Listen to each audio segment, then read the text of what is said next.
wabarakatuh. Perkenalkan, saya Sisi dengan NIM 42025100026, Program Studi Akuntansi Sektor Publik kelas 2B.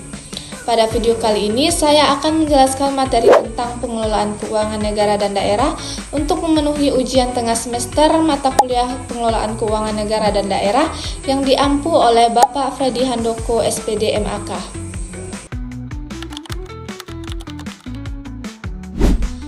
Apa sih yang dimaksud dengan keuangan negara menurut Undang-Undang Nomor 17 Tahun 2003?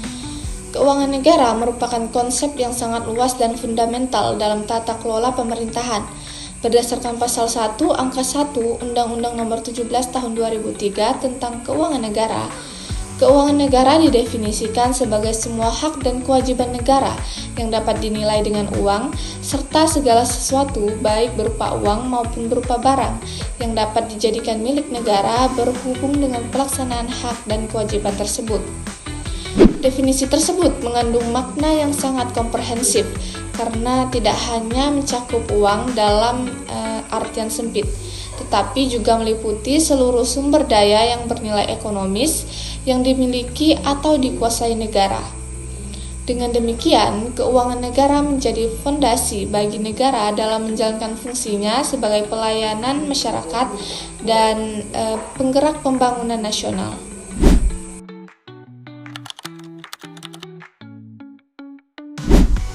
Keuangan negara memiliki 4 dimensi penting yang perlu dipahami, yaitu objek, subjek, proses terbentuknya, dan tujuannya.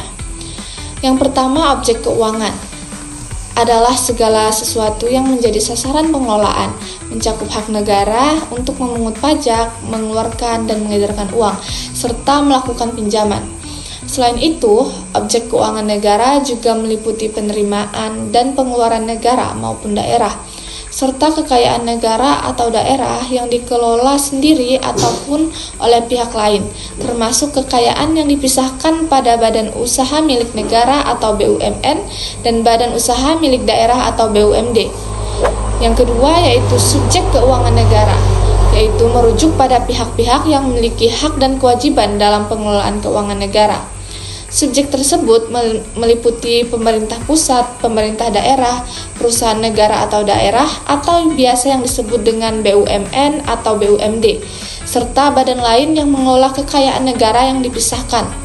Yang ketiga yaitu proses terbentuknya keuangan negara. Keuangan negara berlangsung melalui siklus yang dimulai dari perencanaan, yaitu penyusunan anggaran pendapatan dan belanja negara atau APBN, atau anggaran pendapatan dan belanja daerah atau APBD. Kemudian dilanjutkan dengan pengesahan oleh Dewan Perwakilan Rakyat atau DPR dan Dewan Perwakilan Rakyat Daerah atau DPRD. Dilaksanakan melalui pengumpulan pendapatan dan realisasi belanja dan diakhiri dengan pertanggungjawaban melalui pelaporan audit oleh Badan Pemeriksa Keuangan atau BPK. Yang keempat yaitu tujuan keuangan negara, yaitu untuk mewujudkan pertumbuhan ekonomi dan stabilitas perekonomian nasional, mendorong pemerataan pendapatan masyarakat, mendanai penyelenggaraan tugas dan fungsi pemerintahan, serta mendukung tata kelola pemerintahan yang akuntabel dan transparan demi kemakmuran seluruh rakyat Indonesia. Apa saja ruang lingkup keuangan negara menurut Undang-Undang Nomor 17 Tahun 2003? Pasal 2 Undang-Undang Nomor 17 Tahun 2003 mengatur secara terperinci ruang lingkup keuangan negara. Ruang lingkup tersebut mencakup hak negara untuk memungut pajak, mengeluarkan dan mengedarkan uang, serta melakukan pinjaman. Kewajiban negara untuk menyelenggarakan tugas layanan umum pemerintahan dan membayar tagihan pihak ketiga. Penerimaan negara, pengeluaran negara, penerimaan daerah, pengeluaran daerah, kekayaan negara atau daerah yang dikelola sendiri atau oleh pihak lain, kekayaan pihak lain yang dikuasai negara dalam penyelenggaraan tugas pemerintahan, serta kekayaan pihak lain yang diperoleh dengan menggunakan fasilitas yang diberikan pemerintah. Luasnya ruang lingkup keuangan negara ini mencerminkan betapa pentingnya peran negara dalam mengelola sumber daya publik secara secara bertanggung jawab demi sebesar-besar kemakmuran rakyat.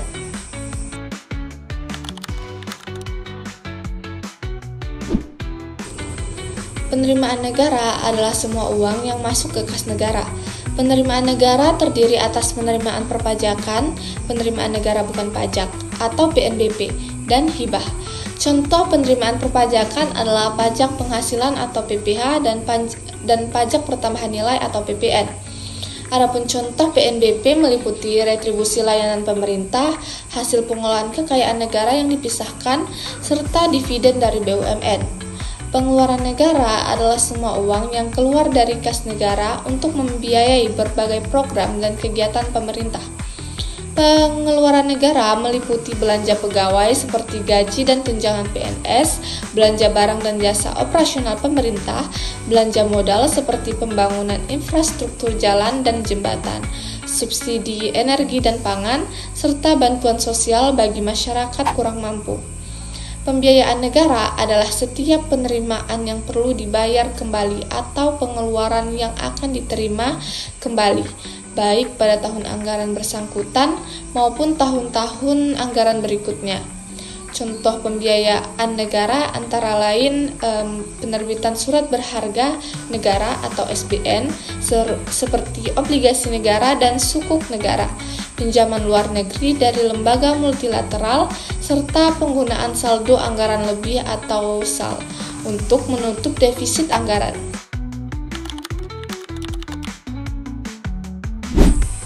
Keuangan negara mencakup beberapa bidang yang saling berkaitan dan saling mendukung dalam mewujudkan tujuan pembangunan nasional.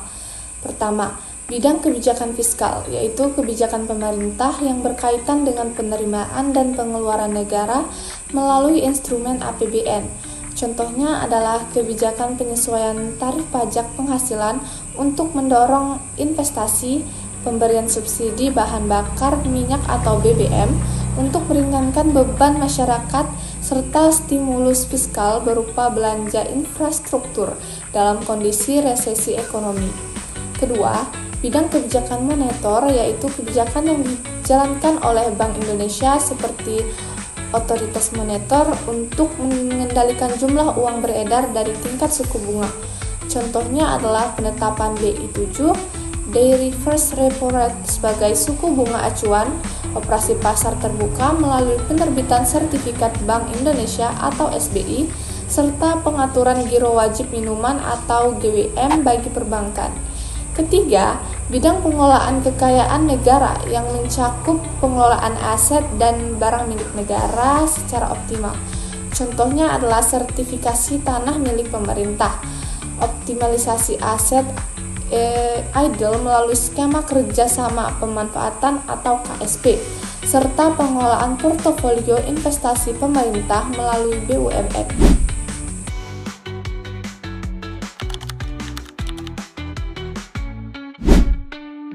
Pengelolaan keuangan negara melibatkan berbagai pihak yang memiliki kewenangan berbeda-beda sesuai dengan hierarki dan fungsinya masing-masing.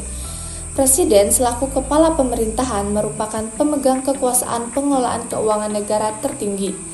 Kekuasaan ini kemudian didelegasikan kepada dua pihak utama. Pertama, Menteri Keuangan selaku Chief Financial Officer atau CFO, pemerintah yang bertanggung jawab atas pengelolaan fiskal termasuk fungsi bendahara umum negara atau BUN. Kedua, Menteri atau pimpinan lembaga selaku Chief Operational Officer atau COO yang berperan sebagai pengguna anggaran atas kementerian atau lembaga masing-masing. Di tingkat daerah, gubernur, bupati, atau wali kota bertindak sebagai pemegang kekuasaan pengelolaan keuangan daerah. Mereka mendelegasikan kewenangan kepada pejabat pengelola keuangan daerah atau PPKD selaku bendahara umum daerah atau BUD, dan kepada Kepala Satuan Kerja Perangkat Daerah atau SKPD selaku pengguna anggaran daerah. Alur pembagian kuasa ini dirancang untuk memastikan akuntabilitas dan transparansi di setiap level pemerintahan.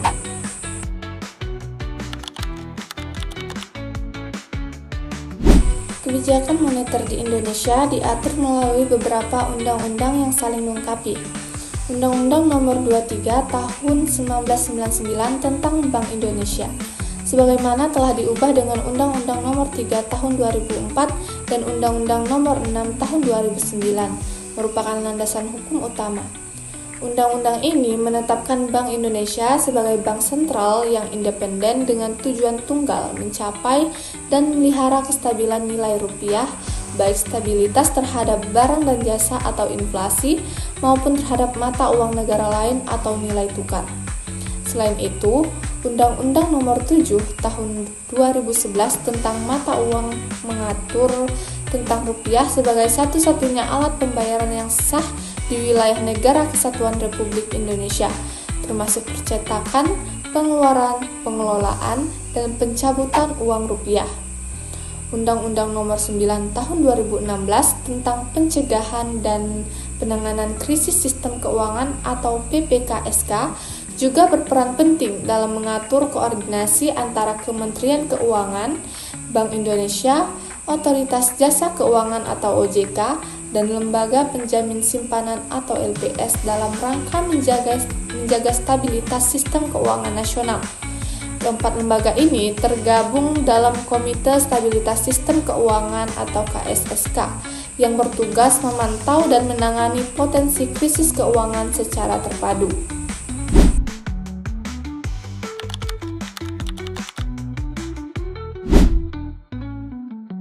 Hubungan antara berbagai subjek pengelolaan keuangan negara bersifat hierarkis namun saling berkoordinasi. Presiden sebagai puncak kekuasaan mendelegasikan wewenang kepada Menteri Keuangan untuk urusan fiskal dan kepada menteri atau pimpinan lembaga untuk urusan operasional.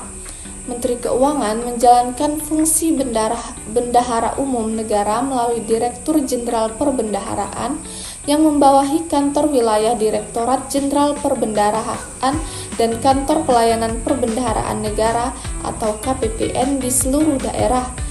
Di sisi lain, menteri atau pimpinan lembaga sebagai pengguna anggaran mendelegasikan kewenangan kepada kuasa pengguna anggaran atau KPA dan pejabat pembuat komitmen atau PPK di satuan kerja masing-masing. Hubungan antara pemerintah pusat dan pemerintah daerah diwujudkan melalui mekanisme transfer ke daerah yang mencakup dana alokasi umum atau DAU, dana alokasi khusus atau DAK, dan dana bagi hasil atau DBH. Pemerintah daerah selanjutnya mengelola anggaran daerah melalui struktur PPKD dan kepala SKPD yang bertanggung jawab kepada gubernur, bupati, atau wali kota.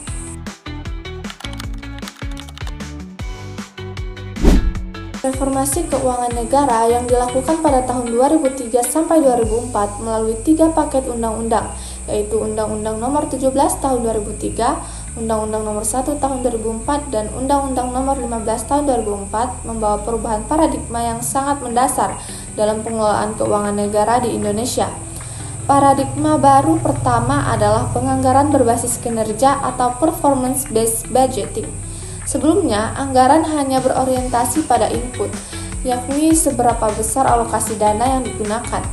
Paradigma baru menggeser orientasi tersebut menjadi berbasis output dan outcome, yaitu apa yang sesungguhnya dicapai dari setiap rupiah anggaran yang dibelanjakan. Setiap program pemerintah diwajibkan memiliki indikator kinerja yang terukur, sehingga masyarakat dapat mengevaluasi efektivitas belanja negara secara nyata. Paradigma baru kedua adalah anggaran terpadu atau unified budget. Paradigma lama memisahkan anggaran menjadi 2 bagian, yaitu anggaran rutin untuk belanja operasional dan anggaran pembangunan untuk investasi. Pemisahan ini menciptakan inefisiensi dan tumpang tindih dalam perencanaan. Melalui paradigma anggaran terpadu, seluruh jenis belanja negara disusun dalam satu dokumen anggaran yang komprehensif, sehingga perencanaan menjadi lebih kohesif, efisien, dan mudah dipertanggungjawabkan. Paradigma baru ketiga adalah kerangka pengeluaran jangka menengah atau Medium Term Expenditure Framework atau MTFEF. Paradigma lama hanya mempertimbangkan kebutuhan anggaran 1 tahun ke depan. Paradigma MTEF mendorong pemerintah untuk merencanakan pengeluaran dalam perspektif 3 hingga 5 tahun ke depan. Hal ini memungkinkan kebijakan fiskal yang lebih stabil, konsisten, dan berkelanjutan, karena implikasi jangka panjang dari setiap kebijakan dapat diperhitungkan sejak awal.